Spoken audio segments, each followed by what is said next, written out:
Magandang tanghali. Araw ngayon ng Martes, ika-12 sa buwan ng Mayo taong 2026. Mula po sa pamalapanalawigan ng Occidental Mindoro, sumasan yung kalipunan ng mga balita. Ganadong Lalawigang Balita. Magandang tanghali po. Patuloy na ipinapatupad ng Department of Labor and Employment Occidental Mindoro Provincial Office ang tupad o tulong panghanap buhay sa ating disadvantaged or displaced workers para matulungan ang mga manggagawang kabilang sa vulnerable at marginalized sectors sa lalawigan ng Occidental Mindoro.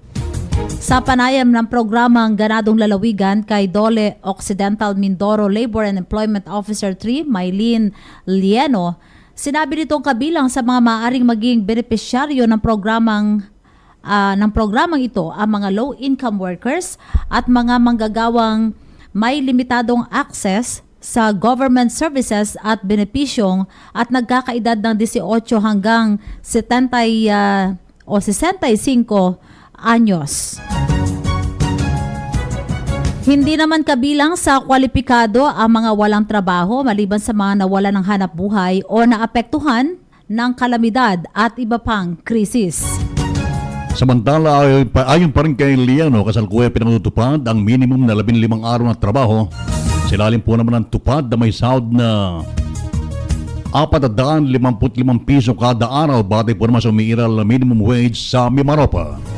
Paabot po naman sa 6,825 piso ang kabuang matatanggap ng bawat benepisyaryo at maaari itong kunin sa Palawan Pawn Shop o Palawan Remittance Center sa oras na makatanggap sila ng reference code mula sa Palawan. Bukod po naman sa mga dating gawaing paglilinis, pinalawak na rin ang mga aktibidad sa ilalim ng programa at kabilang dito ang mga training program na may national certificate mula sa TESDA, community gardening, tree planting at maintenance sa mga pampublikong pasilidad. Samantala, may nakahanda rin umano ang pakikipag-ugnayan ng DOLE sa Department of Education para sa Brigada Eskwela na target simulan bago magbukas ang klases sa buwan ng Hunyo. Ang labor component ay sasagutin ng DOLE habang counterpart naman ng LGU, barangay o provincial government ang mga kinakailangang materyales. Sa buong mainland ng Occidental Mindoro, mula Abra de Ilog hanggang Magsaysay, may kabuang 1,686 na mga benepisyaryo ng tupad sa ilalim ng pakipagtulungan ng pamahalang panlalawigan at ng administrasyon ni Governor Eduardo B. Gadiano. Ganadong Lalawigang Balita. Nako, bawal na po pagbilad ng ani sa kalsada. Ito'y paalala po na ng gobyerno. Muli pong pinalalahanan ng pamahalaan ng mga magsasaka at mamamayan na huwag magbilad ng palay, mais at iba pang ani sa mga national highway at pampublikong kalsada dahil sa panganib na maaari itong idulot sa mga motorista at residente. Ayon pa rin sa mga otoridad, nagiging madulas ang kalsada kapag may nakakalat na butil ng palay o mais na maaaring maging sanhin ng pagdulas ang motorsiklo, sasakyan at bisikleta. Bukod po naman dito, nakaapekto rin ito sa masyadari ng trapiko at maaaring magdulot ng aksidente. Batay po naman sa DPWH Department Order No. 41, Series of 2013, ipinagbabawal ang paglalagay ng anumang sagabal sa national roads kabilang na ang pagbilad ng mga produktong agrikultural. Sinabi rin na maaaring managot sa administratibo, kriminal at sibil ang mga lalabag lalo na kung magdudulot ito ng pinsala sa tao o ari-arian. Kabilang po naman sa posibleng parusa ang pagkumpiska ng ani, multa at magasampa ng kaso. Sa halip na gamitin ng kalsada, hinihikayat po naman ang mga magsasaka na gumamit ng bakuran, pribadong lote, communal drying facilities at iba pang itinalagang patuyuan ng ani. Patuloy namang nanawagan ng pamahalaan sa publiko na makaisa upang mapanatiling ligtas at maayos ang mga lansangan para sa lahat. Ganadong Lalawigang Balita. Samantala, Naisa katuparan naman na ang pagbili ng monoblock chairs para sa Barangay Lagnas sa Bayan ng Sablayan. Ito'y nagkakahalaga ng 48,000 pesos. Ito ay bilang bahagi na rin ng patuloy na programa ng pamahalang panlalawigan upang mapabuti ang mga pasilidad at serbisyong pampamayanan sa iba't ibang barangay sa lalawigan. Sa tulong ng Provincial Governor's Office, Municipal and Barangay Affairs or MBAW at sa ilalim ng pamumuno ni Governor Edgar Jano, inaasahang ang naturang mga kagamitan ay magsisilbing mahalagang suporta sa mga barangay assemblies, seminar, pagpupulong at iba pang aktibidad ng komunidad. Hindi titigil ang pamahalaang panlalawigan sa pagsusulong ng mga programang may positibong epekto sa kapakanan ng bawat Mindoreño.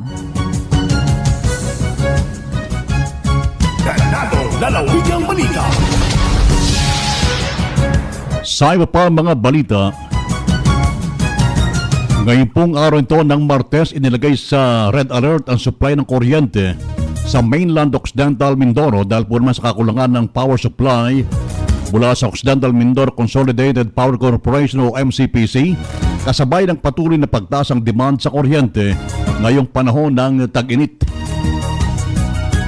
Ayon po naman sa abiso, inaasahan ng 1 hanggang 2 oras sa pagkakantala ng supply ng kuryente sa ilang bahagi ng lalawigan mula mamayang 1:00 ng hapon hanggang 4:00 ng hapon. Pinayuhan naman ng mga consumer na manatili na kantabay sa opisyal na Facebook page ng Umeco para sa mga susunod na anunsyo at mahalagang update single po naman sa sitwasyon ng supply ng kuryente. Samantala, patuloy naman na minomonitor ng mga kinaukulan ang lagay ng power supply upang mabawasan ang epekto nito sa mga residente at establishmento sa Occidental Mindoro. Ganado Lalawigang Balita. Parang yung General Assembly ng Umeco ay Agma. sa May 31. So yan po ay reminder sa lahat po ng ating mga member consumers.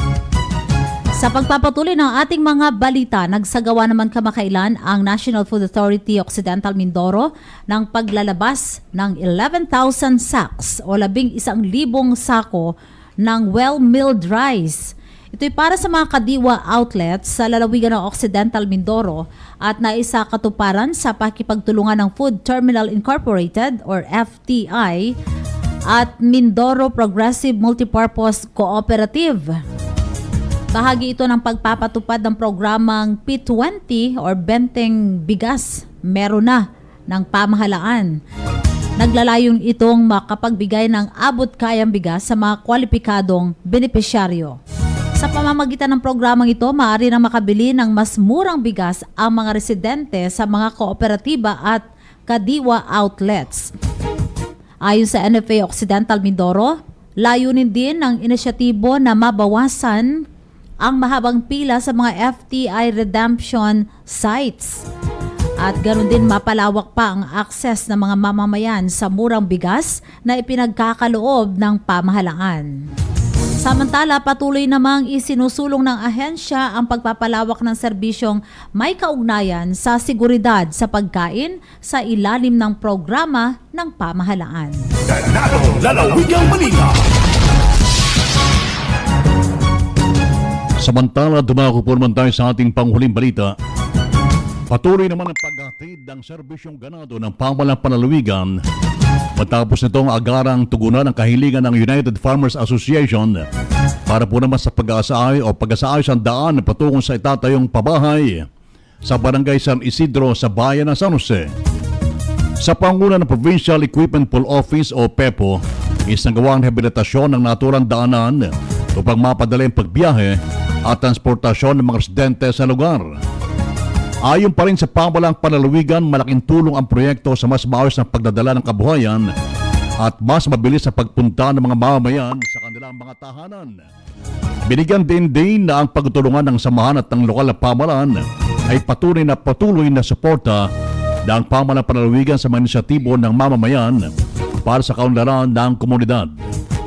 Samantala, patuloy namang sinusulong ng lalawigan ang proyektong pang-infrastruktura bilang bahagi ng layunin nito makapaghatid ng mas maayos at epesyenteng serbisyo publiko sa mga residente ng Occidental Mindoro. Mga kaibigan, sa niyo po ang ating mga balita ngayon pong Martes ng tanghali. O po yung nakasama Ferdi Data. At ako po naman si Helen Pilaro de Guzman. Magbabalik po ang ating programang Ganadong Lalawigan.